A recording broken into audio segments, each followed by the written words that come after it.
semuanya, balik lagi di channel aku. Kali ini adalah sharing time. Untuk sharing kali ini aku mau berbagi tips agar produksi ASI tetap lancar jaya meskipun sedang menstruasi. Apa aja ya?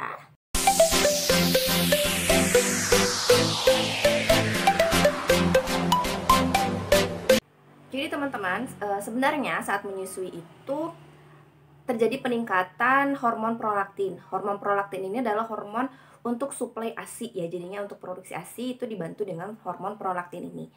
Sehingga akan menunda terjadinya menstruasi. Nah, namun saat menyusui ini prolaktin akan menurun dan kita akan datang bulan kembali dengan catatan ya, ada beberapa faktor yang mempengaruhinya. Yang pertama, sudah tidak ASI eksklusif. Kemudian yang kedua, sudah memasuki masa MPASI. Yang ketiga, menyusui anak itu melalui botol dot atau media lainnya ya, tidak direct breastfeeding. Yang keempat, karena kita tidak menyusui sepanjang malam, kan biasanya ada bayi yang tidur sepanjang malam. Nah, kalau khusus seperti ini itu akan menurunkan hormon prolaktin. Kemudian juga di saat kita mulai menyapih, produksi ASI akan menurun. Kita akan mulai menstruasi kembali gitu. Nah, kalau aku pribadi mulai menstruasi itu di saat anakku mulai MPASI, teman-teman. Sudah tidak ASI eksklusif, di situ aku mulai menstruasi. Tapi untuk kapan mulai menstruasi ini beda-beda setiap orang ya. Ada yang kayak habis nifas itu langsung mens, atau misalnya dia mensnya itu setelah benar-benar beres menyusui 2 tahun itu baru mens, ada gitu. Jadi tidak bisa dipukul rata, tergantung hormon prolaktin yang ada di tubuhnya dan hormon lainnya yang mempengaruhi. Nah, jika kita mengalami menstruasi di saat kita masih menyusui anak, itu ada beberapa hal yang dipengaruhi oleh menstruasi ini sendiri. Itu ada 3. Yang pertama itu adalah produksi ASI akan menurun karena meningkatnya hormon estrogen. Hormon estrogen ini akan menurunkan suplai ASI, teman-teman, tapi tidak akan mempengaruhi kualitas ASI ya. Lebih ke kuantitasnya saja. Kemudian biasanya meningkatnya ini itu sejak sebelum menstruasi itu tiba. Jadi saat PMS itu sudah mulai meningkat hormon estrogen ini. Jadi sudah mulai menurun produksi ASI-nya. Pengaruh yang kedua akan mempengaruhi rasa ASI. Teman-teman tahu sendiri rasa ASI itu adalah rasanya kayak manis ya. Nah, sedangkan kalau misalnya kita lagi menstruasi itu terjadi peningkatan tingkat natrium dan juga klorida di dalam ASI. Kemudian untuk laktos dan kaliumnya akan turun, sehingga terjadi perubahan rasa pada ASI yang tadinya manis jadi lebih asin dan juga kurang manis. Yang ketiga, puting akan terasa sakit dan kencang ya.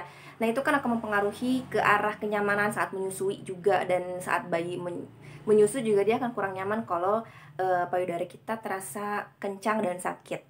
Ini disebabkan karena adanya penurunan kadar kalsium di dalam darah setelah terjadi ovulasi. Namun ya, pengaruh-pengaruh ini itu tidak semuanya ibu mengalami. Bisa jadi ada penurunan ASI tapi tidak drastis, atau misalnya ada perubahan rasanya tapi tidak signifikan, atau juga payudaranya tidak terasa kencang gitu saat menstruasi. Tidak bisa dipukul rata ya, tidak semuanya mengalami, tapi kebanyakan mengalami hal seperti ini. Nah, bagaimana caranya agar produksi ASI tetap lancar jaya meskipun kita mengalami beberapa hal pengaruh dari menstruasi tadi ya gitu. Tips yang pertama agar produksi ASI tetap lancar saat menstruasi itulah dengan mengkonsumsi makanan yang bergizi seimbang, khususnya yang kaya akan feron, kayak misalnya daging merah, sayuran hijau, terus juga yang kaya akan kalsium dan magnesium, kayak kacang-kacangan, susu, buah-buahan kayak pisang, alpukat, ikan, dan lain-lain.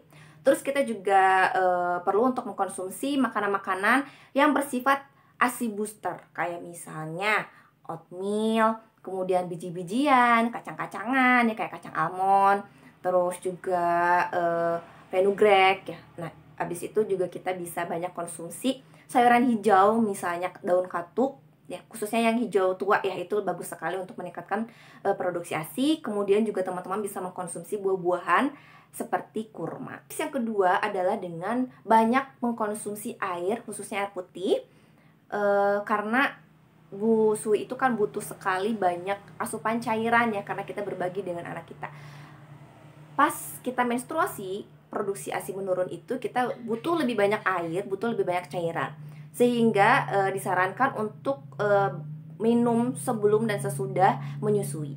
Yang ketiga adalah dengan manajemen stres. Kita harus benar-benar bisa menekan stres ini ya, menghindari stres, karena stres ini akan memperburuk suplai ASI teman-teman. Sehingga saat menstruasi ini diusahakan agar mood kita bagus, kita tidak boleh stres, kita harus selalu happy. Teman-teman bisa melakukan banyak hal yang disukai, misalnya dengan relaksasi, dengan pijat relaksasi, atau dengan pijat oksitoksin agar produksinya naik gitu ya, itu kan bikin happy. Kemudian juga bisa melakukan hobi-hobi. Kalau misalnya teman-teman suka baca, bisa baca dulu, atau misalnya suka melukis, bisa melukis gitu ya. Jadi intinya membuat kita happy. Atau bisa shopping, tuh mama biasanya suka shopping, ini bisa banget untuk misalnya check out ya, meskipun cuma masukin keranjang, scrolling belanjaan, itu bisa bikin happy juga teman-teman. Jadi intinya adalah kita harus selalu happy, tidak boleh stres, karena itu akan menurunkan produksi ASI. Tips yang keempat itu adalah dengan tetap menyusui atau pumping ya, meskipun payudara kita terasa sakit. Karena ini dapat membantu kita untuk memberikan sinyal pada tubuh untuk memproduksi ASI. Tips yang kelima itu adalah dengan mengkonsumsi suplemen kalsium atau magnesium untuk meningkatkan volume ASI, atau bisa konsumsi suplemen ASI booster ya. Terus yang keenam, bisa me time dengan si kecil, karena itu dapat meningkatkan mood kita jadi lebih baik. Yang ketujuh dan ini yang terakhir teman-teman, teman-teman bisa menghubungi konselor laktasi atau dokter jika produksi ASINya masih sedikit meskipun sudah melakukan cara-cara tadi yang aku sebutkan. Nah, itu dia 7 cara agar produksi ASI tetap lancar meskipun sedang menstruasi. Nah, namun teman-teman, ada beberapa hal ya yang menyebabkan penurunan ASI, produksi ASI meskipun tidak sedang menstruasi. Itu kayak misalnya ada gangguan kesehatan, gaya hidup yang tidak sehat, kemudian terjadi kelelahan, dan adanya penggunaan obat-obatan tertentu. Itu bisa mempengaruhi juga produksi ASI kita. Oke teman-teman, sekian saja untuk sharing kali ini ya. Semoga membantu.